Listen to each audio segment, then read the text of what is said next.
If you believe the US government, America's drug epidemic, violent crime, human trafficking, none of it comes from decades of failed policy, collapsing communities, or a deep spiritual emptiness. No, it's all the fault of one bad hombre south of the border, the president of Venezuela, Nicolas Maduro. Pam Bondi, Trump's attack dog, spits it out, or tries to. She can't even say presidential regime without tripping over her own tongue. But the point isn't her English, it's that this is the latest act in a decades-long play to strangle Venezuela and crush its revolution. Bush, Obama, Biden, they all joined the assault, but Trump, he went nuclear. His first term unleashed an all-out economic war. He sanctioned Maduro, and what a coincidence, that was followed by a drone assassination attempt. When that failed, Washington just handpicked a replacement, a political nobody named Juan Guaido. For years, the US pretended he was interim president, even though he had zero power, no army, and no real support. In 2020, the DOJ pulled the narco-terror script off the shelf.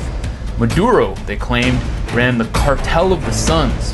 The State Department put up a $15 million bounty. Biden later dropped the Guaido fantasy, but not the pressure. The US seized Venezuelan assets, and before leaving office, Biden jacked the bounty up to $25 million. Trump's second term, supposedly different. He called himself a peacemaker and sent Richard Grenell to talk. But with Marco Rubio's steering policy, the regime change obsession never stopped. By July, Washington branded the Cartel of the Suns a terrorist organization, accused Maduro of working with Tren de Agua, the Sinaloa cartel, and doubled the bounty to $50 million, higher than Osama bin Laden's.